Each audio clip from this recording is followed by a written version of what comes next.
Love जिहाद के बहुत सारे केसेस मेरे पास भी आते हैं जहां पे लड़कियां और लड़के दोनों, हिंदू लड़कियां और हिंदू लड़के पीड़ित होते हैं। तो लव जिहाद सिर्फ लड़कियों के साथ नहीं होता, लड़कों के साथ होता। और ऐसे मेरे पास तमाम केसेस हैं जो आ रहे हैं और लगातार इनकी संख्या बढ़ती जा रही है। पहले आप उसके बारे में जानती क्यों नहीं कि लड़का किस रिलीजन का है। अगर आपको मुस्लिम लड़का नहीं चाहिए तो आप आगे क्यों बढ़ती। लड़के ने उसे कभी हिंदू में कन्वर्ट होने के लिए नहीं कहा, लेकिन जहाँ 6 महीने शादी के बीते नहीं कि लड़की ने उसे परेशान करना शुरू कर दिया।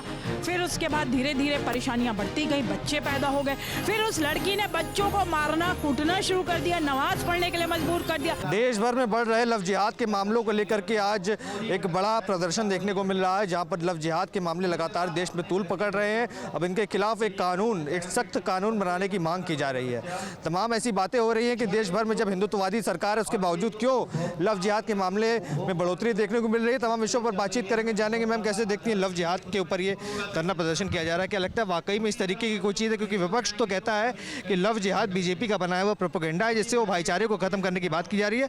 असल जिंदगी में इसका कोई लेना देना नहीं। कैसे देखती हैं? शुरुआत में यहाँ से करूँगी अपना परिचय देते हुए। मेरा नाम बरखत रेहन है, मैं प्रेसिडेंट हूँ पुरुष आयोग NGO की। और लव जिहाद के बहुत सारे केसेस मेरे पास भी आते हैं जहाँ पे लड़कियाँ और लड़के दोनों, हिंदू लड़कियां और हिंदू लड़के पीड़ित होते हैं। वो अपनी जब स्टोरी बताते हैं तो दिल दहला देने वाली स्टोरीज होती हैं। बहुत सारे ऐसे लड़कों ने तमाम भर देश के तमाम जगहों से मुझे अप्रोच किया। लेटेस्ट एक केस आया था हैदराबाद से, जहां पर एक लड़के ने बताया कि उसकी जो गर्लफ्रेंड थी, जो उसके साथ कॉलेज में पढ़ती थी, उसने बहुत प्रेशराइज किया। वो मुस्लिम थी और उसने बहुत प्रेशराइज किया उससे शादी करने के लिए। उसने बोला कि ना मेरा घर मानेगा, ना कोई मेरी इस विवाह की स्वीकृति नहीं देगा। लेकिन आफ्टर बहुत उसने प्रेशराइज किया, उसने डराया भी, धमकाया भी। उसने ये बोला कि मैं तुम्हें फर्जी केस तुम्हें डाल दूंगी कि तुमने मेरा रेप किया है, इसलिए तुम्हें मेरे से शादी करनी पड़ेगी। उसने मैम आप बता रही हैं कि लव जिहाद जो है वो लड़के और लड़कियों दोनों के साथ होता है, क्योंकि समाज में ऐसी बातें हैं कि केवल लड़कियों के साथ होता है। जी, वही आपको बताने की कोशिश कर रही हूँ। लव जिहाद सिर्फ लड़कियों के साथ नहीं होता, लड़कों के साथ होता। और ऐसे मेरे पास तमाम केसेस हैं जो आ रहे हैं और लगातार इनकी संख्या बढ़ती जा रही है। देखिए, लड़कियों के लिए फिर भी मैं कहूँगी ये कानून की यहाँ मांग हो रही है, होना चाहिए। लव जिहाद होता है और कई केसेस में कहूँगी नहीं भी होता है, वहाँ फर्जी भी बोला जाता है कि ये लव जिहाद का केस है। लड़कियों के मामले में जहाँ पे लड़कियाँ कहती हैं कि हमें गुमराह कर दिया गया।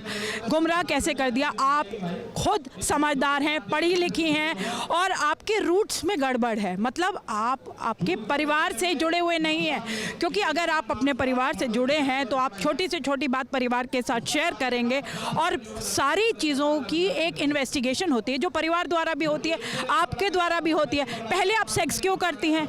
पहले आप उसके बारे में जानती क्यों नहीं कि लड़का किस रिलीजन का है। अगर आपको मुस्लिम लड़का नहीं चाहिए तो आप आगे क्यों बढ़ती हैं। तो यहाँ पर मैं उन लड़कियों की भी गलती निकालूंगी। लेकिन हाँ, लव जिहाद होता है जहाँ लड़कियों को धोखा दिया जाता है और ये बहुत तेज़ी से बढ़ रहा है। लेकिन अभी मैं आपको पहले लड़के वाला केस पूरा कर दूँ कि वहाँ जो लड़का था उसे बहुत प्रेशराइज किया गया, तुम्हें केस में फंसा दूंगी अगर तुमने मुझसे शादी नहीं करी। लड़का बिल्कुल मानने के लिए तैयार नहीं था। उसने बोला मैं जेल चली जाऊंगी। फिर उसने कहा कि मैं सुसाइड कर लूंगी, मैं जहर खा के मर जाऊंगी। आखिर मजबूर होकर लड़के को शादी करनी पड़ी। अब शादी के पहले उस लड़के ने एक शर्त रखी थी कि तुम ना अपना धर्म परिवर्तन करना, ना मेरे को इसके लिए मजबूर ना करना, क्योंकि मैंने बहुत कुछ सुन रखा है, मैं बिल्कुल भी मुस्लिम में कन्वर्ट नहीं हूँगा। उसने बोला कि नहीं, मैं कभी आपको नहीं कहूँगी कि आप मुस्लिम में कन्वर्ट हो, ना मैं कभी हिंदू में कन्वर्ट होंगी। लड़के ने उसे कभी हिंदू में कन्वर्ट होने के लिए नहीं कहा, लेकिन जहाँ 6 महीने शादी के बीते नहीं कि लड़की ने उसे परेशान करना शुरू कर दिया। फिर उसके बाद धीरे धीरे परेशानियां बढ़ती गई, बच्चे पैदा हो गए। फिर उस लड़की ने बच्चों को मारना कूटना शुरू कर दिया, नमाज पढ़ने के लिए मजबूर कर दिया, लड़के को नमाज पढ़ने पे मजबूर किया और आखिर वो आत्महत्या की दर पे उसे पहुंचा दिया। तो ये बहुत दुखद है, ज़रूर कानून बनना चाहिए।